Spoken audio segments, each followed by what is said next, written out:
Jovan Buha! Buha! Yo, I'm back for part two. I am alive. I have not been kidnapped, but I did get in trouble apparently. I just went an extra 10 minutes on the stream talking to you guys. I did not realize, but I was just watching the film and not looking at the actual video. But yeah, apparently because I was streaming NBA clips, I got in trouble. So I am back. I'm Jovan Buha, Lakers beat writer for The Athletic. And yeah, apparently I was showing clips I wasn't supposed to. So the stream got suspended. But we are back for round two. So if you guys have any questions, I think for the 10 minutes of analysis that you guys missed, which was a lot, some of the things that stood out to me in rewatching the first quarter of Lakers Wolves from February 27th was Minnesota really targeted Luka and Austin with Ant. Anytime whoever they were defending was coming up to screen for Ant, Minnesota was trying to create that advantage. The Lakers will live with Naz Reid contested threes. I thought Rui did a good job to start on Ant, but you saw after a few possessions, he started to figure him out a little bit and took him off the dribble a couple times. Ant was able to get downhill a lot and then create kick out threes. So that is something that the Lakers are going to have to be cognizant of. Offensively, because no Gobert, no Randle in that one, the matchups were a bit wonky. You had McDaniels on Hayes. You had Ant on LeBron. You had Clark on Luka. You had Conley on Austin. And you had Naz Reid on Rui. So based on that, I would assume that, like, I think Gobert probably has to guard Hayes. I think that's probably how it starts. I'm not like, you could try to hide Conley on Rui. You're going to get some deep seals, and that is going to create a mismatch. Rui can post up smaller guys. I wouldn't even go that route if I'm Minnesota, but maybe they try it at least. Based on the starters, you almost have to start Conley on Reeves, but that gives Reeves an advantage. I don't think they should go back to McDaniels on Luka, and they didn't start the game that way, which is telling because that they shifted away from it in the Western Conference Finals. They did not even really go to it outside of a couple of transition opportunities where they were matching up with McDaniels on Luka. So I would suspect it's probably McDaniels on LeBron, Ant on Luka, Conley on Austin, and then Randle and Rui, Gobert on Hayes. Maybe they do put Randle on LeBron and McDaniels on Rui and just have McDaniels help off, but that can lead to back cuts and open catch and shoot weak side threes for Rui. So that's something you got to be able to live with potentially if you're Minnesota. Other observations, like Luka just, I think, creates whatever he wants against this team. There was one play where he got Naz Reid switched onto him. He just blew by him on the perimeter, got a finish at the rim. So I think that, like, Luka is going to be able to do that. They don't have a really good defensive matchup for Luka. LeBron got out in transition a bit, but you know, it was more so taking threes. And the sequence what's funny is that there was one sequence I paused. I was going back and forth. It was a Jordan Goodwin, LeBron 2-man action. And you saw Dillingham, rookie Rob Dillingham was on Jordan Goodwin, where teams will often hide their weaker guys on Goodwin. I don't even know if Goodwin's going to play, but let's just say he does. Ant was on LeBron. They're running a 2-man action with Goodwin and LeBron, and they're trying to get Dillingham switched onto LeBron. He shows for a second, then he quickly retreats and does like a spin move to get back to Goodwin. But because of the timing of it, Vando's in the short roll. I mean, the short corner, the dunker spot, and Terrence Shannon is the one guarding Vando, and he's playing 2.9 defense, which is when you are putting your foot or your body in the paint for 2.9 seconds and you have to pop out. So it's not a defensive three. And LeBron smartly is observing Shannon, and he knows how long he's been in the paint. And so the second Shannon starts to shift over and get out of the paint because he can be called for defensive three, that's when LeBron triggers the action with Goodwin. Goodwin slips. LeBron hits Goodwin. Goodwin gets an open layup because Shannon by the time he is shifting out of the paint and then shifts over, Goodwin's already at the rim and he's too slow. So I think there's some things with just targeting. Like Lakers are going to target Mike Conley. They targeted him a lot in that first quarter. They're going to target Naz Reid or whoever's like the center for Minnesota. And then at the end of the quarter, Minnesota, in part because no Gobert and Randle, went centerless. And I thought the Lakers started getting to the rim and getting some really good shots. So the point I was making before I realized the stream had been cut off was that if the Lakers, like any possession or any stretch that the Lakers can get Minnesota to go centerless, I think is a win for the Lakers. And I think all of a sudden their rim protection is susceptible. They can be beaten to the rim, can give up layups and whatnot. So that's to me the biggest chess match within this series is Minnesota wants to keep Gobert out there. They want to keep Naz Reid out there. They want to keep Julius Randle out there. They want to play big. They want to play at least one big, if not two. The Lakers, as we've seen against Houston, Memphis, OKC, and Dallas, have been able to get those those four teams to go away from playing two bigs and getting them to play one big, or in some cases playing zero bigs in crunch time, fourth quarter, etc. So that chess match to me is the biggest factor with this series. And we even saw a little bit of it in that first quarter. Unfortunately, you guys were not able to see it because I got kicked off, but I am back. And Art War asks, should Rui or DFS start Buha? I would start Rui. I think if the only change I would potentially make, and I think this is a later series change, would be actually just going into the death lineup and starting DFS over Jackson. But Rui is arguably their fourth best player. Rui's going to be starting. Done. Thank you for the super chat. We should waive Len, forget two ways, and sign Orlando Robinson from Raptors. Two-way ended, 7-footer, makes threes, posts, dunk lobs, enough defense, and only 24 thoughts. Well, the Lakers deadline has already passed. Alex Len is on the playoff roster. So that is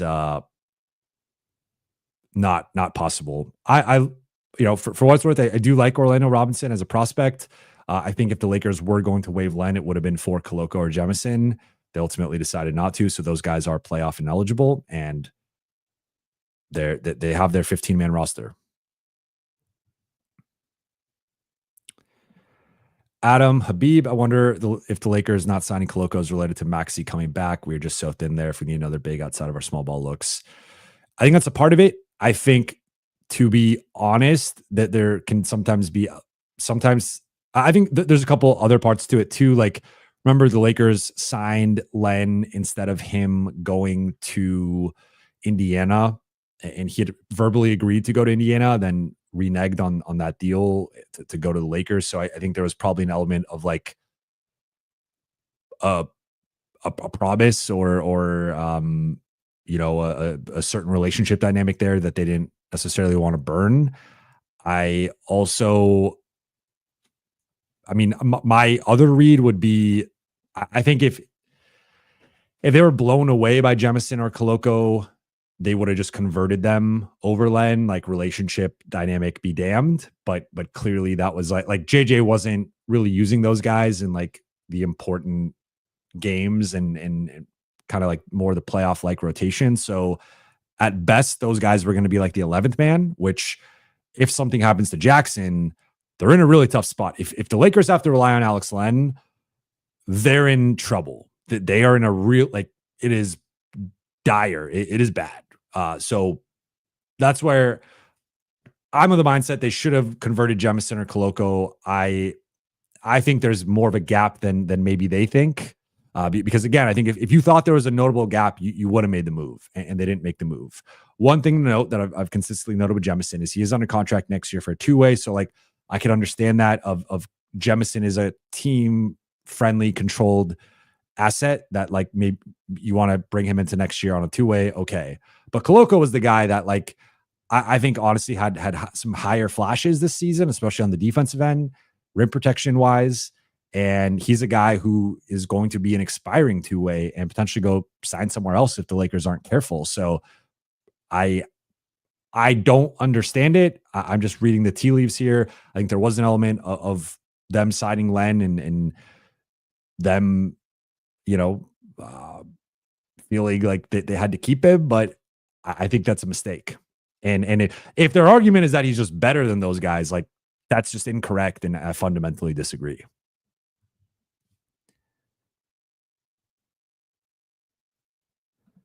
Hen L, I was under the impression Jemison was decent. Yeah, I wasn't. I was not going against Jemison. I was more so going with the Lakers reading on things based on their actions. Like if they really like Jemison that much, I think they would have just converted him. But also they have him on a two-way for next year, so they didn't have to do like Jemison. Regardless of what they chose, Jemison is going to be under contract next year on a two-way. Koloko is an expiring two-way, so Koloko can now go sign a two-way with someone else. He could go sign a roster spot with someone else. Like Jemison is a cost-controlled, team-friendly contract for next season, where the Lakers can evaluate him this summer and make a decision on, do they want to keep Jemison? Do they want to convert him? Do they want to keep him as a two-way guy? Like they have some flexibility there. With Koloko, it comes down to what Koloko wants to do. And obviously what the Lakers, like how the Lakers view him and what they're willing to offer for him. But Koloko is free to go do whatever he wants. Jemison cannot because of the two-way contract.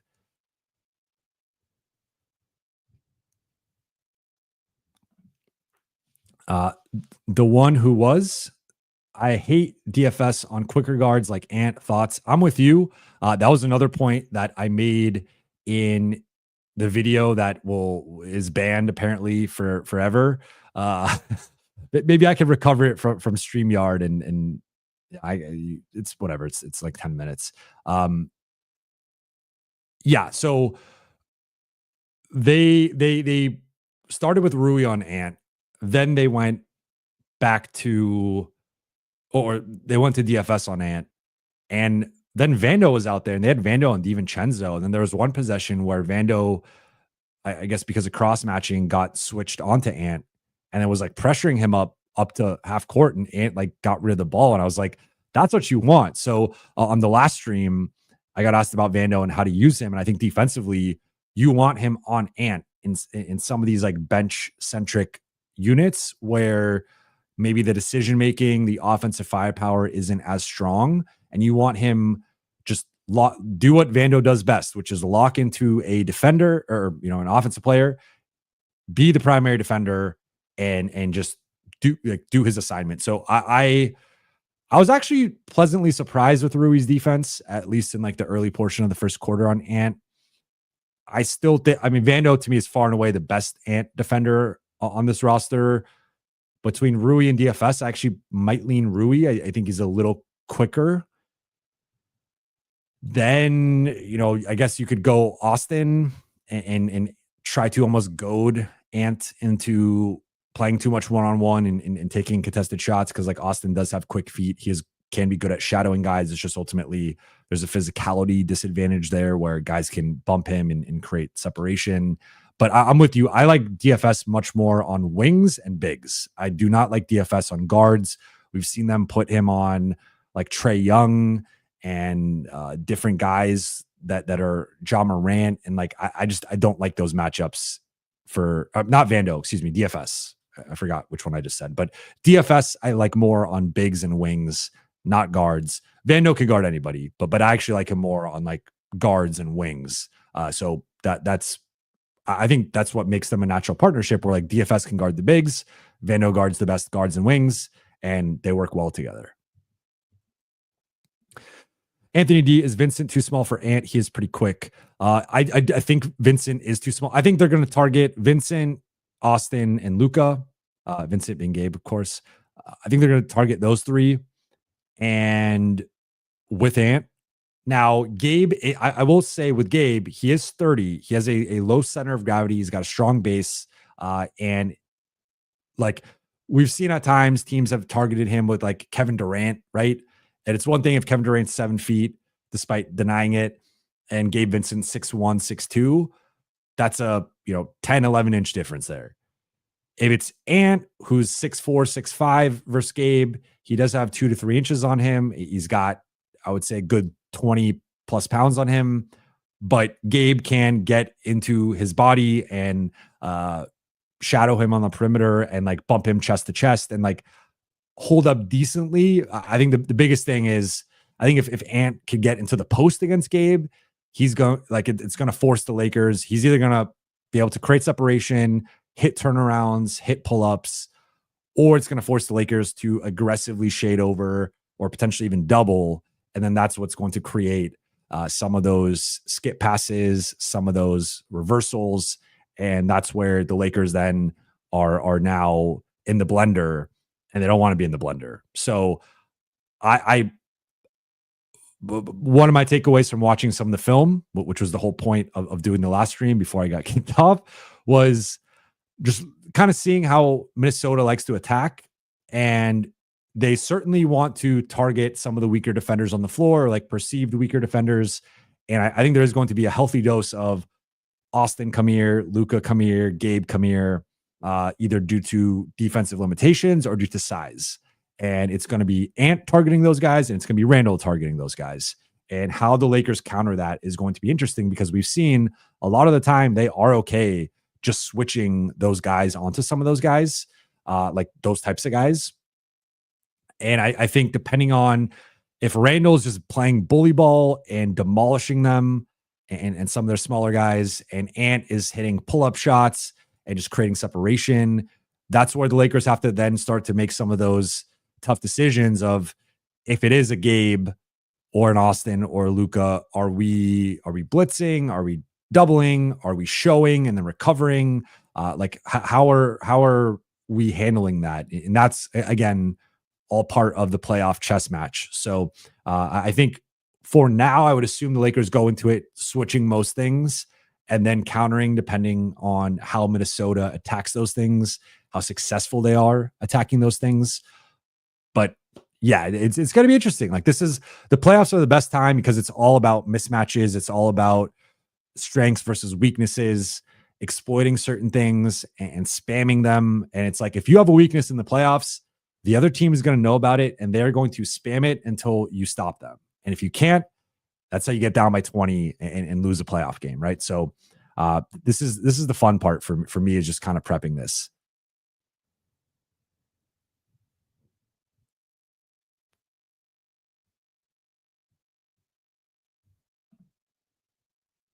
Justin Smith, copy strike, drone strike, everyone drop a Jovan like Lakers in 5. This, love it. Yeah, let's get those likes up on this video. Round 2 of my film breakdown, which will not have any film in this one because I will get I'll get kicked off again.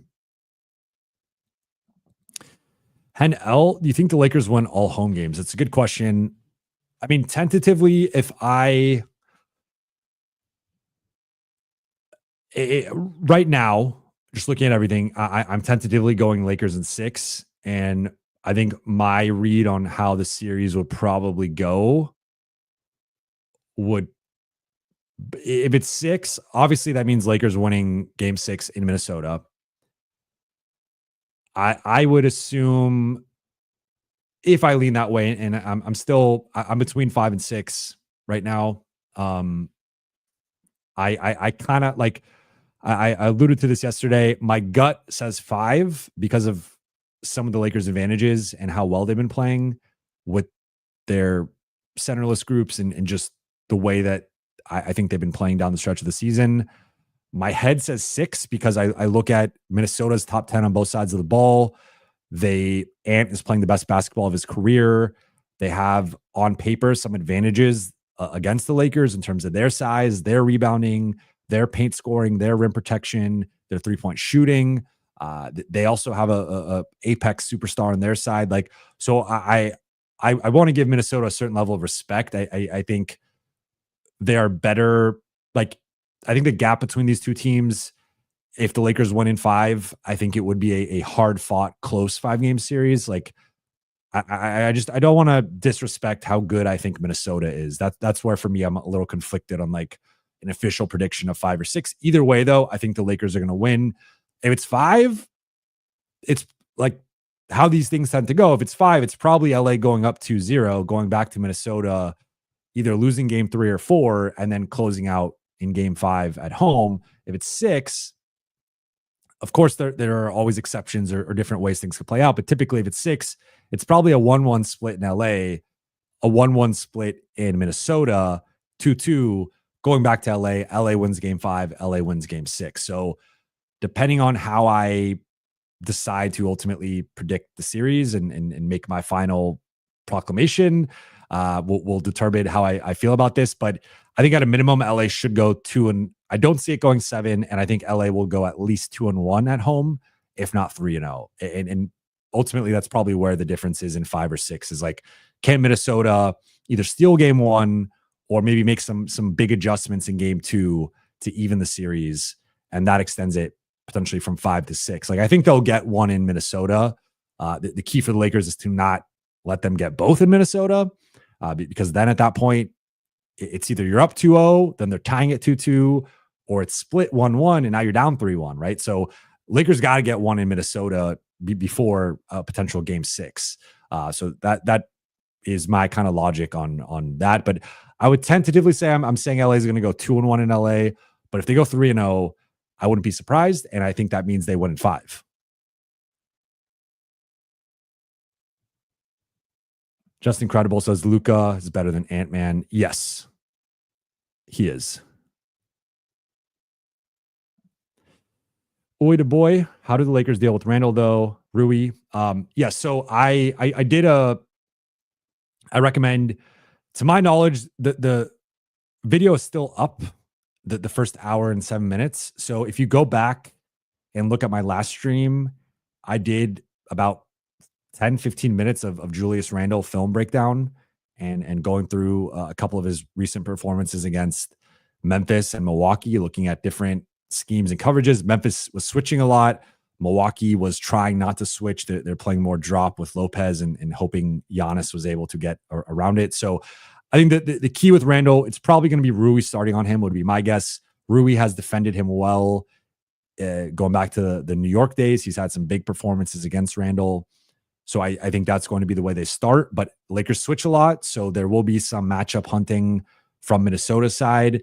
And if it's LeBron switching onto him, if it's DFS, if it is Vando, I think all those guys can hold up.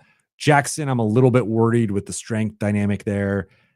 Luka is an interesting one. He doesn't have the foot speed or like on-ball technique, I think, to corral a Randle, but he does have the strength and he does have the quick hands and he has the basketball processing. So Luka switching on to Randle will be an interesting one. I'm sure Minnesota will test that, but it'll be interesting to see how Luka holds up. Austin's too small. Randle can get downhill and create separation and bully him. Gabe's too small. Same thing. In terms of, I guess that's it. Like Jordan Goodwin would also be too small, but I don't know if Jordan Goodwin's going to play. Dalton, we'll see if this is a Dalton series. I'm a little skeptical, but I think Lakers probably go 8 guys. So really it's going to be a lot of, with Randle targeting Austin and Gabe. If either one of those guys is on the floor, targeting him, and then maybe a little bit of targeting Jackson because he can kind of barrel through Jackson's chest, and Jackson can also be foul prone. So that would be my read from Minnesota's side. Now for the Lakers side, I think you're fine switching with any of the forwards, even maybe Jackson, depending on the context. But I would force Julius into a lot of jumpers, a lot of pull-up jumpers, a lot of step backs, fadeaways. He's been taking more threes lately. I think you got to force him to be a playmaker. So selectively doubling, depending on where he's at on the floor, shrinking the floor, and then being prepared to spray out, rotate out to shooters, to weak side guys. So that's I would force him to play hero ball. I would also force him to, like, a mix of forcing him to try to beat guys, but in contained situations, and then also trying to speed him up a bit and cause some chaos, and then force him to make quick decisions against shading him a certain way and having help from certain spots. Also, a big thing with Randle is he loves going left. He's a lefty. He wants to go to his left. You got to force him right, and you got to force him to that side of the floor, because if he's going right, he's more likely to take a pull-up jumper or a step back. If he's going left, he's going to try and get to the rim, or he at least has that optionality there. So that's another big thing with Randle is he's a lefty. He loves going left, and he loves playing on the left side of the floor. You got to force him right, because especially like watching the film, when he's on the right side, he's often taking these pull-ups, these step backs. He's much more jump shot dependent on the right side compared to the left side.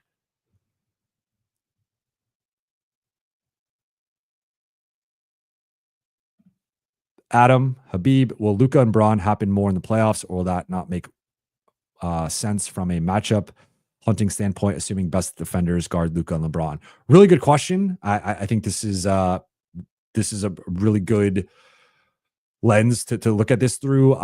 What I would say is, if it's McDaniels and Edwards, they just switch that, and Minnesota probably lives with that. I would contend that I don't know if they're going to start McDaniels on Luka. I don't think they will, based on how they were guarding Luka in the conference finals toward the end of that series, and based on the way they guarded him in this last matchup in LA.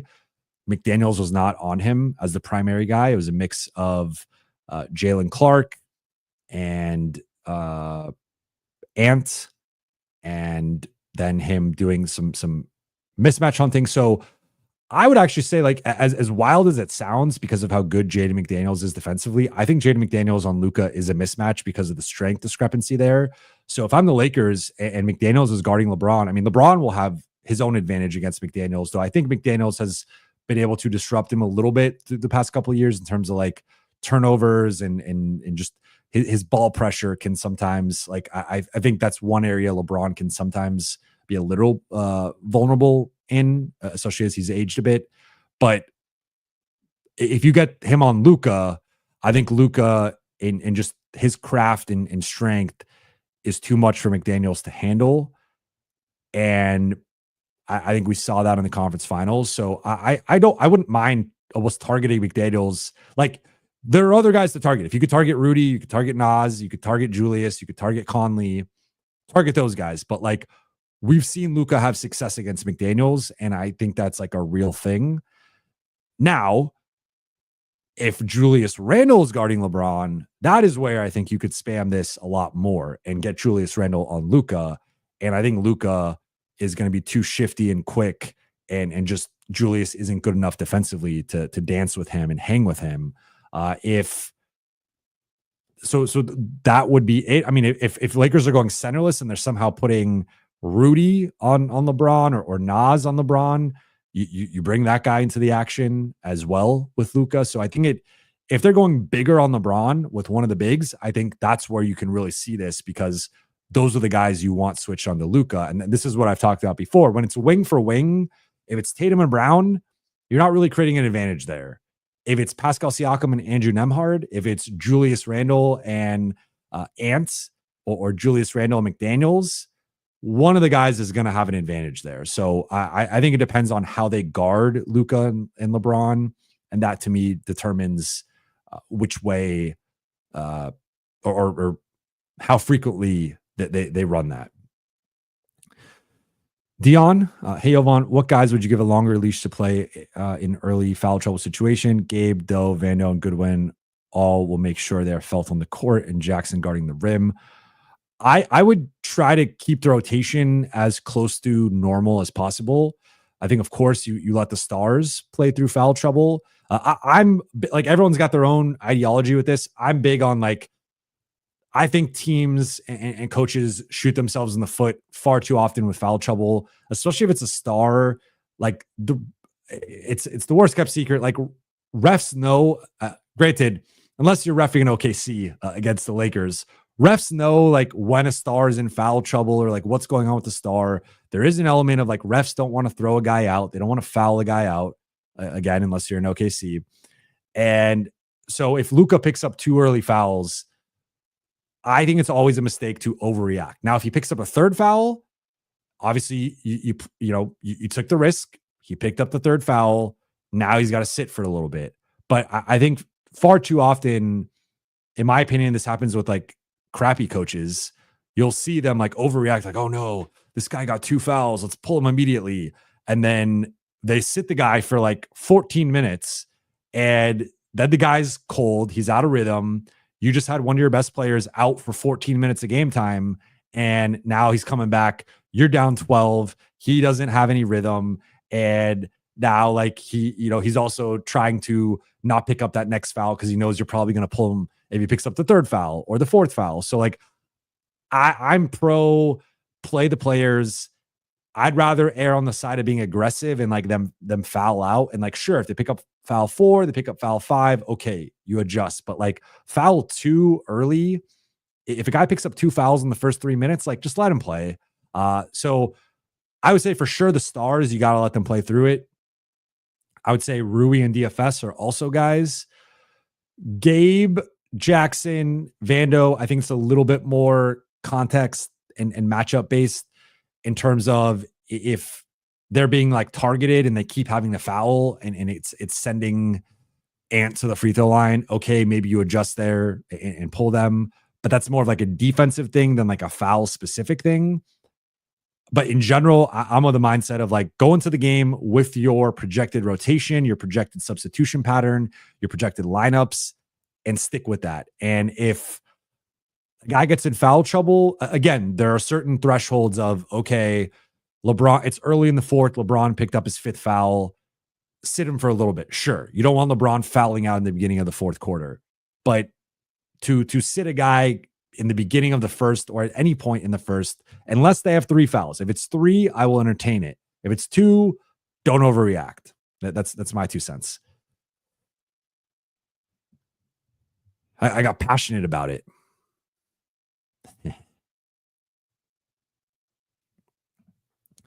Laker lifer 0824. I just wish Rui was consistently the 4th best Laker. I think he's been more consistently the 4th best Laker. Like there will occasionally be a stinker or an off night on one side of the ball, but I think he's become more consistent. But I'm with you through the sense of like, I think I've been saying it now for the past couple of days. I think he's going to be the X factor for LA in this series, and how he fares will like they could still win the series with a average to subpar Rui series, but I think if you look at LA like sweeping or winning in 5, Rui's probably having a big series. If it's a 6 or 7 game series, maybe Rui's still good and like some of the lower guys in the rotation aren't playing well, but like I kind of view Rui as like a fail safe of if he's playing at a certain level on both sides of the ball, the Lakers are really tough to beat because you know what you're getting from the big 3. All 3 of those guys are playoff risers. Luka's one of the best young playoff players we've ever seen. LeBron is arguably the best playoff player we've ever seen. Austin, I think, has really stepped up and been, even in some of the series he hasn't shot as well. He's provided defense or playmaking or just shot creation. Like Austin has always provided value in the 4 playoff series he's played in LA. So I think those 3 are going to bring a baseline level of productivity and offense and defense. Then it comes down to Rui and DFS and Jackson and Vando and Gabe, right? And which one of those 5 guys can you at least get consistent play from 3 of them?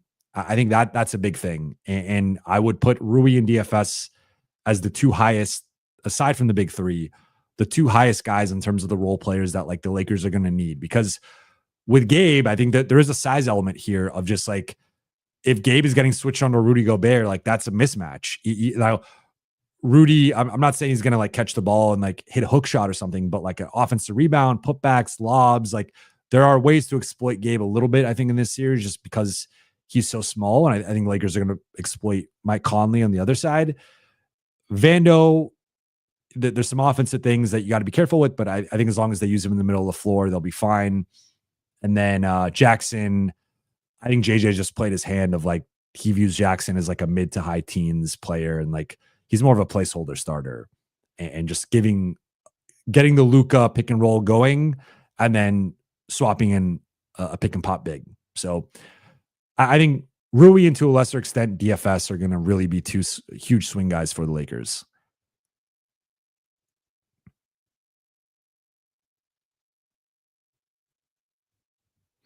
As Case says, Luka averages the 2nd highest points per game in a playoff game, right behind Jordan. Yeah, I mean, Luka's an amazing playoff performer.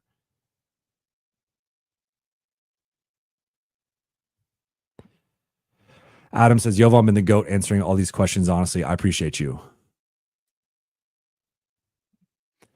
Adam also says, people talk a lot about coaching advantage in the playoffs. Who do you give the edge to in this series? Also, how does that edge really matter when you have supercomputer Braun and Luka? It's a good question. I think Chris Finch is a good coach. So I don't want to say that he's not. I think they really struggled in that Dallas series with their defensive game plan and just what they were doing. Had a really good series against Phoenix, had another good series against Denver. I think the one thing with those two series was, especially like defensively, there was a lot to exploit with them. And I think the Wolves did a really good job of it. Like Phoenix was just not, I know in the regular season, they were actually an above average defense, which in retrospect is like Frank Vogel should have won coach of the year for how much of a mess that situation has been. But like in the playoffs, they were not good defensively, and Minnesota got whatever they wanted. Denver had certain defense limitations. They ran out of gas in that series.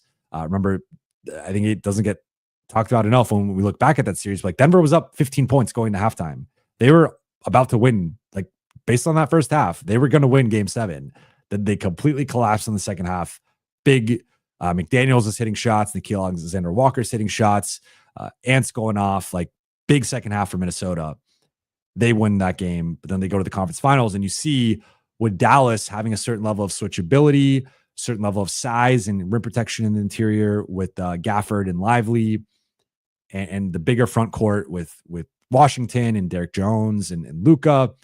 They weren't able to create the same advantages offensively, and then Luka and Kyrie were in the kitchen cooking. So that I think is kind of how the Lakers are going to want to play this, where especially if Jackson is a liability, let's just say hypothetically, and they're going centerless, it's going to be hard for Minnesota to create some advantages there. And then offensively, Lakers have Luka, LeBron, Austin. So that I think is like the path to the Lakers winning this. Now to bring it back to the coaching, I think Chris Finch is really good. Now for JJ too, this is his first crack at making adjustments and making a game plan for a series.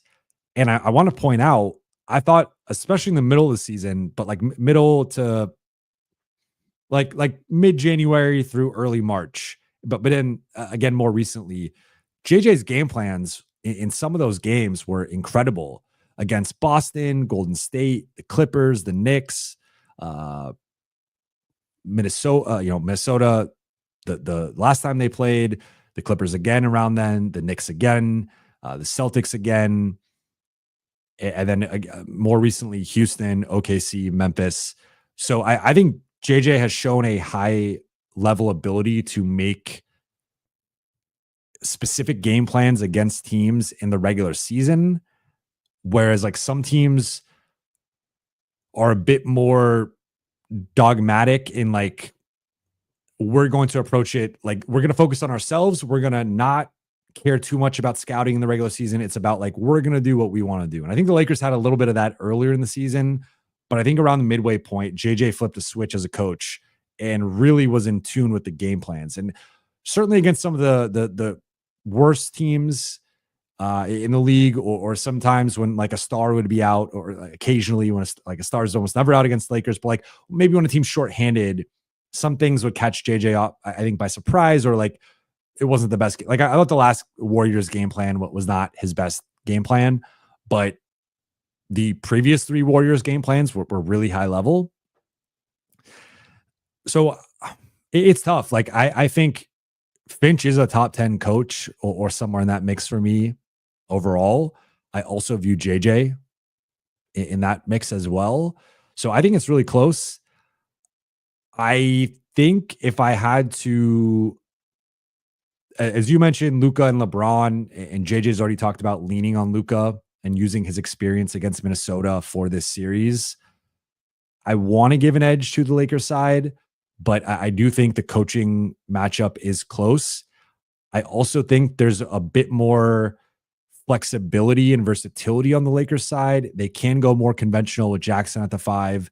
They can go smaller with an all shooting lineup. They can go like Vando at the 5, which is like kind of in between a Jackson at the 5 lineup and like a traditional centerless small ball look. They can even go even smaller and go like Rui or DFS plus the big three plus Gabe and like really get funky with it. There's lots of different ways that they can play. Minnesota could go smaller, but I think they're going to fight tooth and nail to stay as big as possible. And that's where that, again, kind of battle between small versus big and who can win that is such a big thing. And I just think seeing how the Lakers have been able to progressively wear teams down over the course of a game, it's specifically teams who like to stay big. And then by the fourth quarter, they're just like, we can't guard these guys. We got to go small. That's the way I think this ultimately trends. And I've said, if Minnesota can find a way to stay big and not lose, they're going to win the series. But I'm skeptical of that. So I kind of think Finch has fewer cards to play than JJ. And also like LeBron is the ultimate Swiss Army knife where LeBron could play the 5, he could play the 1, he could play the 3, he could play anywhere. And that gives you a certain versatility and optionality. I don't think Minnesota has the same level of optionality with their lineups and with their style of play. So I say all that to say, I think JJ has the star power advantage with Luka and LeBron. He also has, LeBron is very involved in playoff game plans. Luka has the experience of just playing these guys in his last playoff or their last playoff series. They as in Minnesota, but back in May. And then I think JJ has already shown a high level ability to game plans and tailor it to a team. So I lean the Lakers side, but I want to give Finch his props. And like, I think he's a really high level coach. And I am interested to see like how he, like maybe they quickly say like, no, we're not staying big. We're going small and we're going to try and beat the Lakers at their own game. I think the Lakers will win that if that's what happens, but maybe it works in Minnesota's favor. Like they have been playing well lately. They've been shooting the ball well. They've been, I think, figuring out some things with Ant and Randle offensively. So Minnesota's not going to, like, that's why I give them the respect of 6.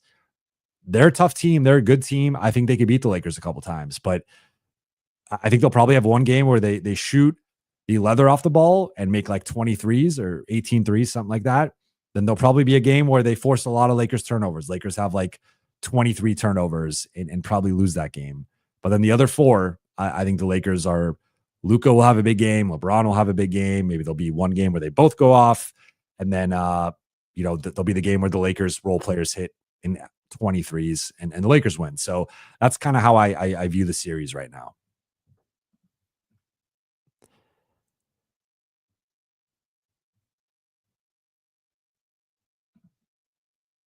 Lakers lifer 0824, limit offense rebound / second chance points.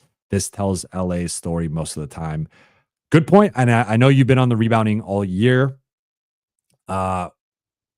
This is a big thing. And this is where, if we look at the path for Minnesota to win this series, I think it is them staying big. It is them being able to not be burned defensively by staying big.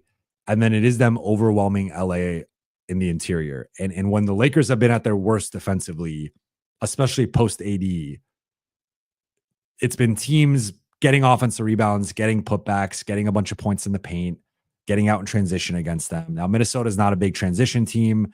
They do tend to play similar pace to the Lakers, a little bit more on the slower side, at least the more recent version of the Lakers.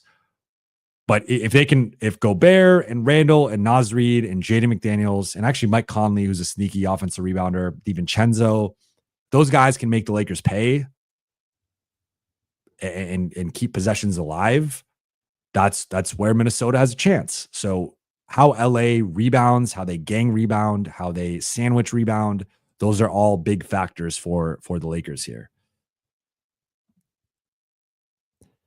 My mom, what up? Sorry if you answered, but what about Jokic rumors? You're trying to get me aggregated. This is the second time you've tried to get me aggregated. What's going on over here? Thank you for the super chat. I love you. No, I don't think there's anything to the Jokic rumors for now. Key 2 words for now. Ahmed Braun, thank you for the super chat.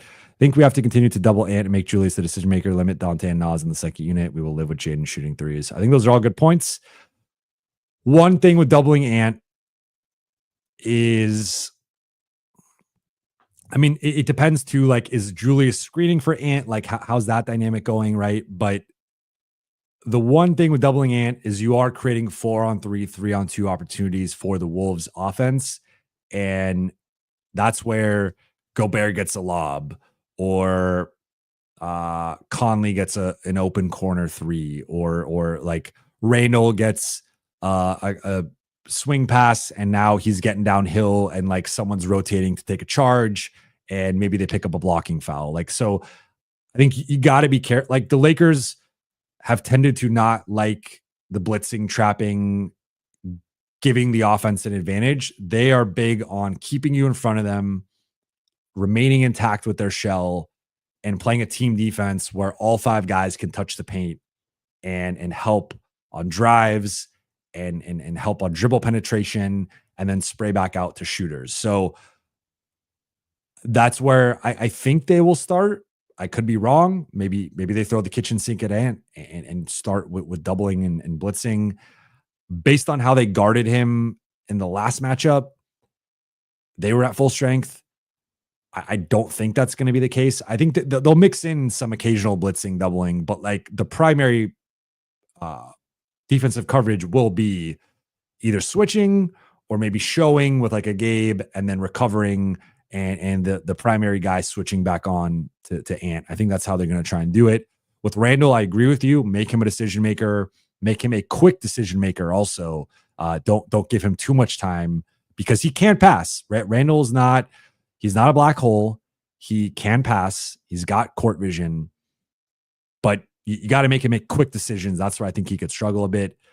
Dante and Nas are going to be 2 X factors off the bench for them. Those might be the 2 biggest X factors for the Wolves, aside from their top couple guys. And I think the Lakers will live with Jaden shooting threes.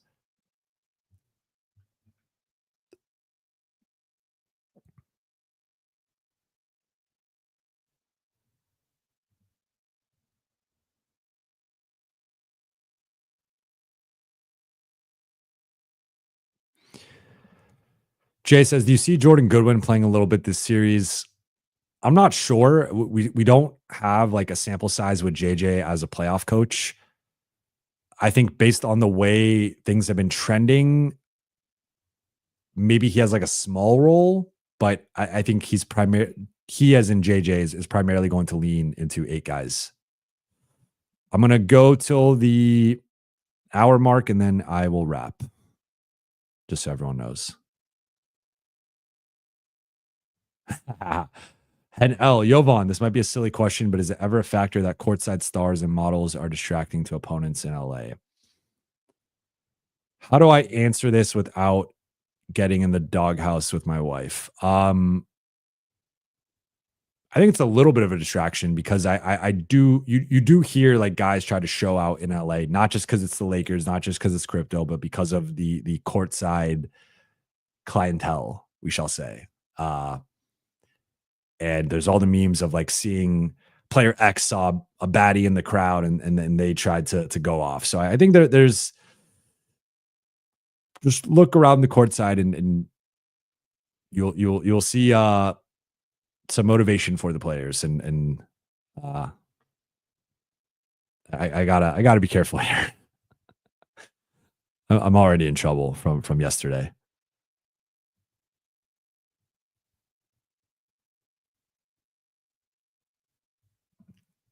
Dion asks, you think Rui's strength and spot up shooting making gives him a noticeable edge in a matchup being guarded by a switch defender? Like, not. Which player do you think the Lakers view as a swing piece on offense?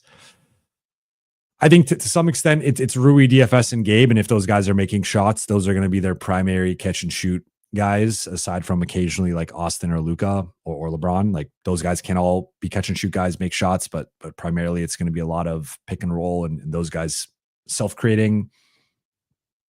I think Rui would have an advantage over Na. He's a good 3 inches bigger than him. He's probably a good 30, 35 pounds heavier. So he would have a physical advantage over him.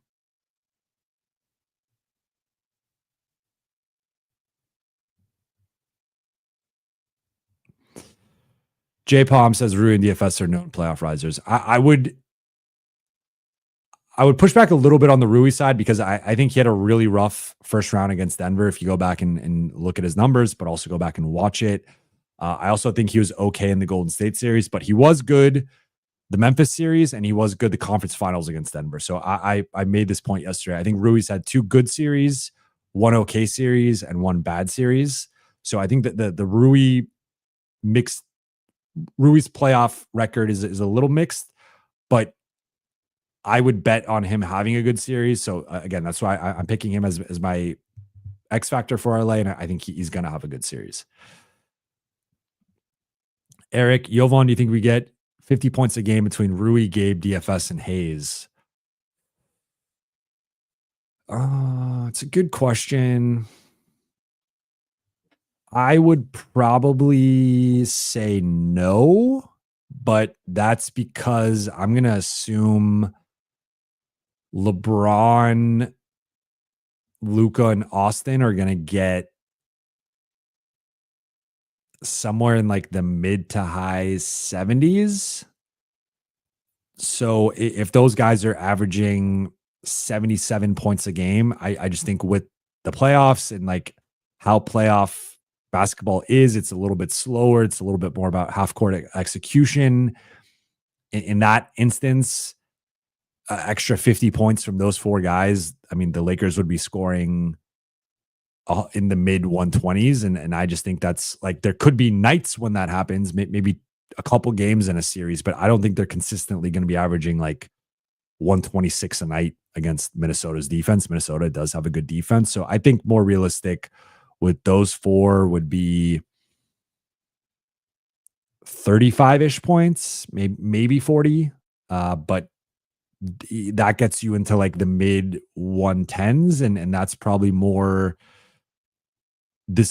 Lakers are probably going to be averaging like 110 to 115 in this series, I would assume. So, and that's also not factoring in Vando, but I think Vando is going to be a lower scorer, obviously. So I think 35 to 40 is more realistic, but if it is 50, I assume that's either coming at the expense of the big 3 to some extent, and they're like really selling out to take out Luka, to take out Austin, whatever, or the Lakers are just averaging 130 points a game, and then it's like a sweep or maybe a 5-game series. Darian, thank you for the super chat. For someone who doesn't understand much of basketball X's and O's, it seems to me like Minnie tends to struggle to find offense and make mistakes in clutch time, favoring the Lakers. I think you understand basketball X's and O's well, because I think you are right. You are right with that assessment and your analysis there. I'll pull up their clutch numbers right now, and I'll pull it up here on the screen in a second. Hopefully the stream does not get canceled for looking at NBA.com. It's an inside joke because I was doing some film analysis and then I got kicked out. All right, so we're looking at crunch time here. Let's do per 100 possessions just to normalize it a little bit. Actually, you know what? We're on traditional. Let's do advanced. That'll just do it. Okay. So clutch time, Minnesota net rating in the clutch. They are 23rd in the league.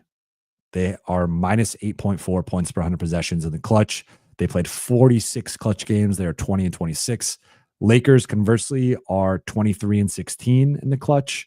They have a 3.8 net rating. So if we are comparing these two teams in the clutch, Minnesota's 6 games below 500, LA's 7 games above 500. LA's offensive rating is about almost 11 points per 100 possessions better, and their defensive rating is about 1 point per 100 possessions better. That's why there's about a 12 point per 100 possession swing. So long story short, Lakers have been a much better clutch team than Minnesota, which there will inevitably be at least a few clutch games in a playoff series. That does bode well for the Lakers. Let's see how Minnesota has rebounded. So they still have rebounded well in clutch. They are 7th in rebounding, 52.5% rebound percentage.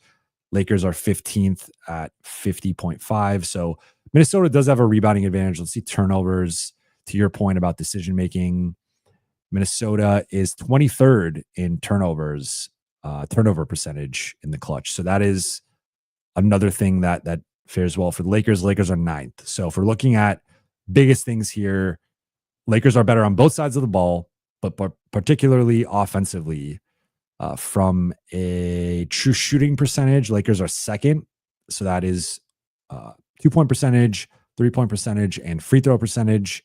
Lakers are 2nd behind only Denver. Minnesota is all the way down at 24th. So that's telling. I mean, maybe let's just see post All-Star, because Minnesota has been much better post All-Star in general. If we go by that, from a clutch perspective, the Lakers drop to 16th in net rating. Minnesota drops to 17th. Minnesota's 5-7. Lakers are 9-7. So LA's still above 500. Minnesota's below. Lakers have a 0.3 net rating. Minnesota has a minus 5.7. And if we look at true shooting again, Lakers drop from 2nd overall in the season to 8th over this stretch, post All-Star, and then Minnesota's 15th. So Minnesota has been better in clutch situations more recently, but still a average at best to below average team in crunch time. So that's just something to monitor. Is Wolves have not been good in the clutch, and I think you saw that in the playoffs last year at times. You've seen that in the regular season at times. And don't sell yourself short on your basketball analysis. This is a team that I think can struggle with shot making and decision making. As in the Minnesota. Adam said he washed his car, wrote a book, and took a nasty number 2, and I'm still on. Yeah, man. I'm always on. I'm never off. Never lost. Eric, how does it define a clutch game less than 5-point win? So clutch time, a game going into the clutch is determined if 5 minutes or less, so 5 minutes on the clock or anything less than that, and if the game is within 5 points or less at any point. So let's just say hypothetically, the 5-minute mark, it's a 7-point game. At that point, the game is not in clutch time. If the team that's down 7 hits a 3 on the next possession and it's like 4:35 left on the clock, and they hit a 3, knocking it from 7 to 4, all of a sudden clutch time has been triggered. This is officially a game that's going to be logged as a clutch time game. But then the moments of the game that are within 5 points, under 5 minutes, are the times that are going to be used for those metrics we were just looking at. So for example, same example, teams down 7 at the 5-minute mark, they run a possession, hit a 3, beat the shot clock, 4:35 left, 4:36, whatever. They're down 4. Clutch time has been initiated. On the next possession, that is clutch time.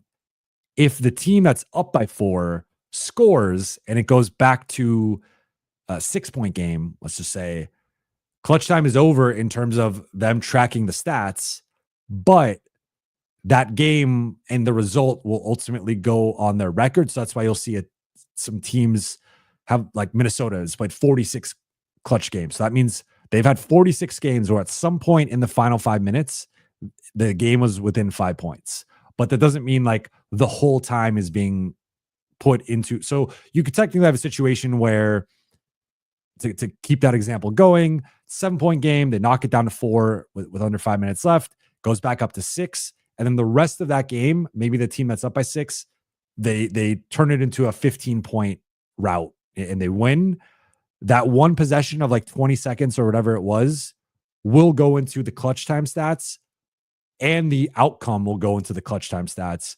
But then the rest of the time will not count because that's not technically like clutch time. So clutch time is defined 5 minutes or less, 5 points or less on either side of the ledger. And that those are the possessions and the tracking statistically that counts on NBA.com and some of the other places that have clutch stats.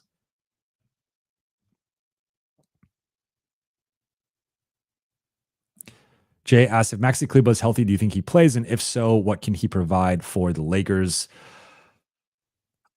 I think it's tough to throw a guy into a playoff series having not played in at this point, it'll be almost like 12 weeks for him.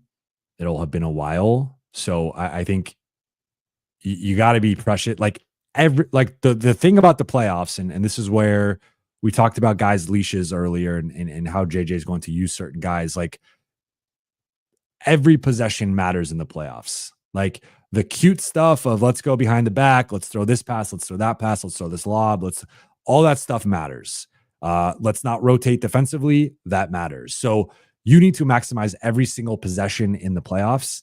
And to try to test the guy coming off of an injury, it's a little risky. Like maybe you can buy a shift somewhere and maybe you're up by 20 in the third quarter and with 3 minutes left and you're like, hey, let's see if we can throw out Maxey and then just like how he plays for these 3 minutes. Maybe something like that. Or you're down 20 and you want to see if you can help spark something. But I think it's tough to kind of throw him into a series and expect him to do much. If he does play, I think he could provide, he could fit into the centerless lineups. He's like a pseudo center. Defensively, he can switch across multiple positions, offensively space the floor and has good chemistry with Luka and with DFS. So I think he can help. I just think it's a tall task to just throw somebody in there and be like, yo, go help us in the playoffs when that he's never played for the Lakers. He's never played for JJ. He doesn't know JJ. He doesn't know Luka. He knows DFS. He knows Greg St. Jean, but it's still different to like know someone, to have played with them, and different team, different city, different system, and then expect them to come in and contribute. So I'm a little skeptical at the odds of him actually coming in and making an impact or even getting that opportunity. But I think there's a path in which it potentially happens. I am going to wrap here, though. I hit the 1 hour mark. I appreciate you all. Sorry for no film review on this one. If you want some film review, go to my last stream. I did about an hour of film, going back and forth between watching film, talking to the audience, answering questions. So go check that out if you want some. In that one, it'll be Luka against Minnesota in the conference finals and Julius Randle and some of his offensive possessions and how that looks. So check that out. If you did not watch part 1 of this stream, this is part 2 after I got kicked off for, I guess, illegally streaming NBA clips, which I didn't even know was a thing. NBA is pretty laxed about that. But I appreciate you all. Shout out to the late night gang today, the early afternoon, late afternoon gang. Appreciate you all. I'll be back potentially tomorrow, for sure Wednesday, but potentially tomorrow. I will talk to you all then. For those watching on YouTube, please be sure to hit that subscribe button, turn on channel notifications, and like and comment on this video. Not posting this on the audio side, so not going to do that call to action, but appreciate you all. Shout out to the late night gang. I'll talk to you all soon.